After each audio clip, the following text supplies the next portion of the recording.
Testing 1 2 3. Testing 1 2 3. This is Radio Free Mormon on the air, broadcasting behind enemy lines. Tonight's episode, the decision of the Utah State Records Committee. Today is June 11th, 2020. It is currently 9:51 Mountain Standard Time. In just 15 minutes, the Utah State Records Committee will convene and will be giving me a call to patch me into the hearing at which they will make their announcement as to which emails, if any, they are going to release to the public pursuant to my public disclosure request. For those of you who have not been following along, a little over 2 years ago, the news broke regarding McKenna Denson's allegation of being raped by former Missionary Training Center President Joseph Bishop in the basement of the MTC. When that story broke in March of 2018, the news media made a public disclosure request to the BYU Police Department asking for their reports, their investigation of Joseph Bishop. BYU PD responded by providing only 9 pages of police reports to the media, and all of page 6 was completely redacted. In addition to that, there were other redactions that were made that were obviously not the standard sort of redactions that we typically see in public disclosure information. Because of that, I did a separate public disclosure request in 2019 after the legislature had officially designated the BYU Police Department as a public agency and therefore subject to public disclosure requests under the Graham statute in Utah. What I wanted to find out was who was making these decisions as to what to redact and what not to redact in the police reports, because it was obvious to me that this was not a decision that was being made solely by the police department. And I base that on the fact of my long years of experience dealing with just these sorts of public disclosure requests to law enforcement agencies. These redactions were anything but the typical sort of redactions I commonly see. Well, BYU PD has been fighting me tooth and nail every inch of the way. They did provide to me a privilege log, which contained not the contents of the emails,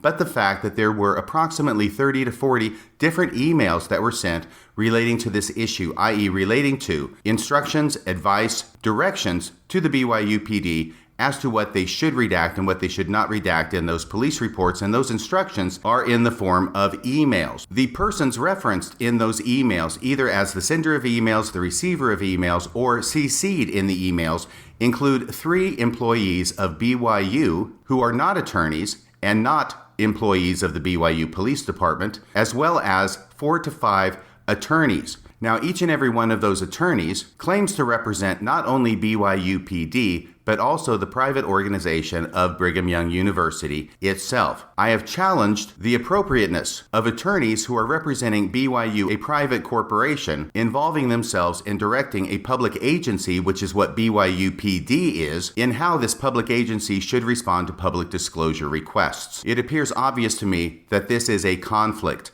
of interests. The attorneys on the other side, however, have responded that it is not a conflict of interest because BYU PD is an agency of BYU. They represent BYU and all of its agencies, and therefore they also represent BYU PD. At the hearing last month, I had submitted briefing, the other side had submitted briefing, we had oral argument which I played for you in an episode, and at the end of that hearing, the committee decided that they needed to see the actual emails themselves so they could make a determination as to whether BYU was properly characterizing them as attorney-client privilege or prepared in anticipation of litigation. If the emails are attorney-client privileged or prepared in anticipation of litigation, then they fall outside the Public Disclosure Act and they do not, repeat, not have to be disclosed to the public. If, on the other hand, they find that some or all of these emails are not protected by attorney-client privilege or prepared in anticipation of litigation, then I expect that the committee will order some or all of those emails to be released to the public. It is now 9:58 a.m. Mountain Standard Time, and we are 7 minutes away from the time this hearing is supposed to commence at 10:05 a.m. Now, one of 2 things will happen at this hearing. Either the Records Committee will find that none of the emails should be released, in which case BYU wins hands down, or the committee will find that some or all of the emails should be released to the public. If the committee finds that some or all of the emails should be released to the public in response to my public disclosure request, I fully expect that BYU will ask the committee to put that ruling in writing so that BYU can then appeal that ruling to the district court in Utah. So I am coming into this hearing expecting that no matter what it is that the Utah State Records Committee orders, BYU is still not going to turn over any of those emails to the public. We'll see if that happens. Okay, now it is 10 o'clock a.m. and we have 5 minutes to go until I am expecting the phone call from the Utah State Records Committee for the hearing. I will not be having much to say in this hearing. I do not expect the other side will have much to say. We have already had our say. We've already had the opportunity to submit our briefing.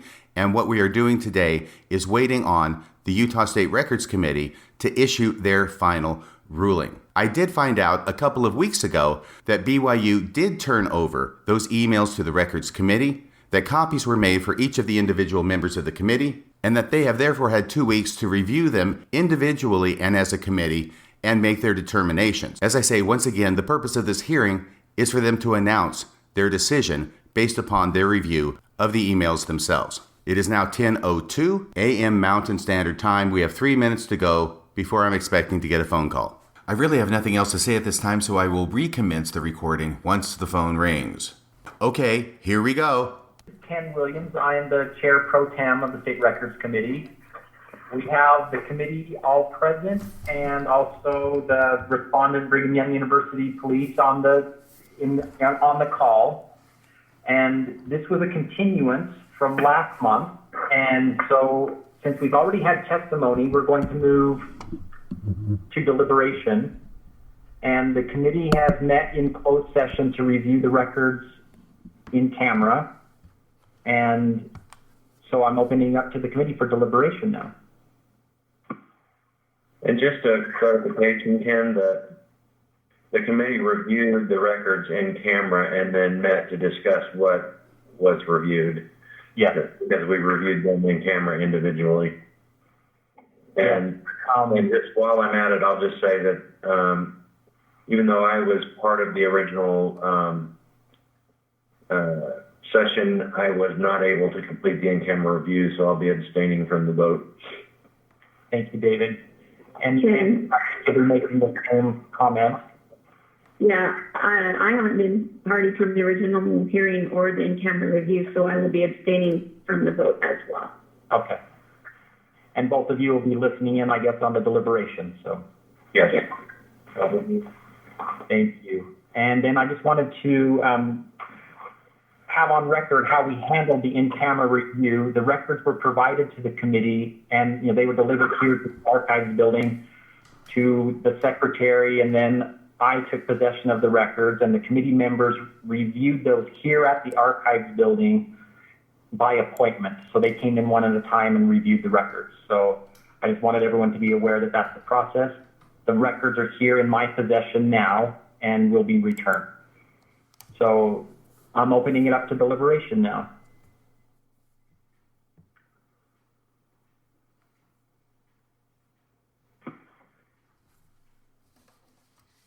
So I guess I could start to, I'll start a motion for deliberation.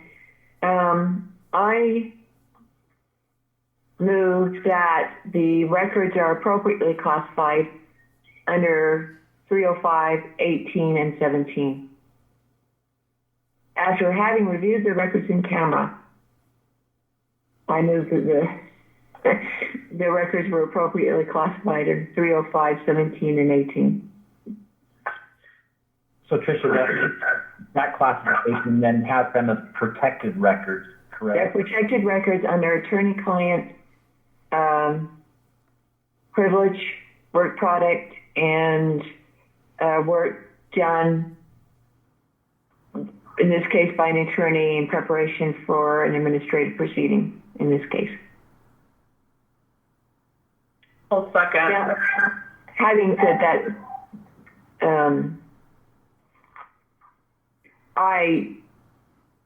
I'm comfortable with having the records protected because I'm more for transparency in government than not. But I think there's a good case to be said that the classifications are correct.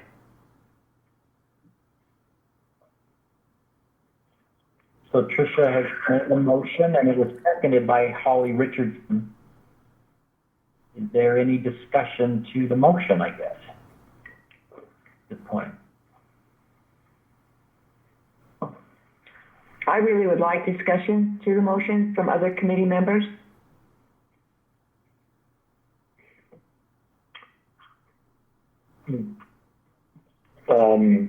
This is Tom Carlson chiming in here. I probably will support the motion. I'm always a little uncomfortable when I can't make the complete connection between correspondence and legal practices. But, I think the way that you made the motion, Patricia, and this probably does fall into the realm of, especially with 17, attorney-client privilege. And so I wish I had a completely 100% warm, fuzzy feeling about this, but I lean more towards your motion than as opposed to, granting the appeal. So, Ken? So Tom and Tricia, I do agree with you, and I do think the one thing that Tricia has pointed out, and that we've learned through this review, is that close relationship between work product and attorney-client privilege, and being able to, after reviewing this and discussing through this hearing process, you can see that the parties were working on behalf of their parent, in my view, working on behalf of their parent organization, and that this was, shows the process that they went through as they received the request for records. And I appreciated that they had documented how they were addressing records requests, the process that they followed. I learned a lot from the records, and so I do agree with Patricia that they have been classified correctly. This is Daniel. Even though I'm abstaining from the vote, I'm not abstaining from comment. I do understand the lack of comfort level, and I think part of that, even though if I were voting for this, I would concur that it's the appropriate motion and would vote for the motion. Based on my colleagues' review of the records and their general agreement that they are privileged under 17 and 18, I think that the lack of comfort also goes back to the fact that, we're talking about a police force that is a public entity that's part of a private entity, and we're still trying to get our heads around that. And so I think that's just, just for the record, I think that's part of the lack of comfort. But in reality, if that question was not part of this case, we would still make the same decision, even if there was no question about whether it was a public entity. I think we would still make the same decision. So any other comments from the committee? So hearing none, we have a motion by Patricia and a second by Holly. Would it be appropriate to call the vote? Yes. So Roll call vote. Let's do a roll call vote. Patricia? Yes. Tom Harrelson? Yes. Holly Richardson? Yes. And Ken Williams, yes. Did I cover everyone? And then Dave Fleming and Nancy Dean are abstaining from the vote. Correct. Correct.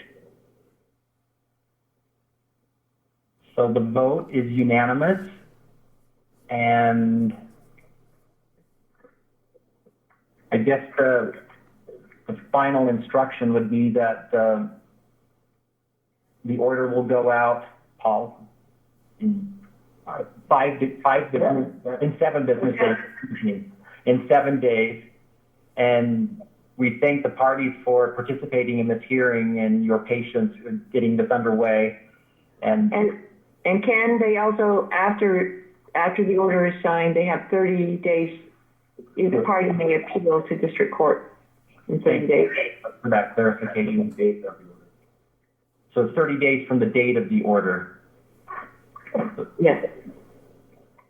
So thank you everyone for tuning in and your patience. We appreciate your time. Thank you very much to all the members of the committee. Thank you. Thank you. So there you have it. It looks like we are shut out. The committee has ruled unanimously to not release any of the emails between the different parties to the BYU Police Department, directing them on what to release to the public and what not to release to the public.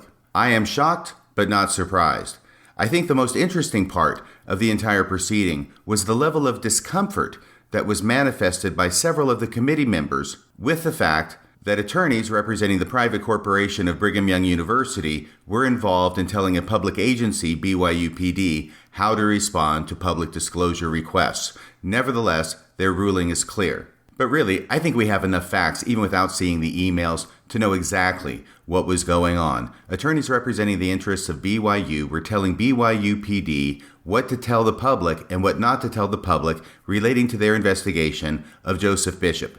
The actual words in the emails they used to communicate those directions seems at this point somewhat superfluous to my mind. I'm going to start working now to edit this podcast, and by that I mean mainly my introductory comments. I'm not going to be editing what was said during the hearing, and get it up at Radio Free Mormon as soon as possible. Be sure and post your thoughts and comments regarding this hearing at the comments section at radiofreemormon.org. That's about all for tonight. Until next time, this is Radio Free Mormon, signing off the air.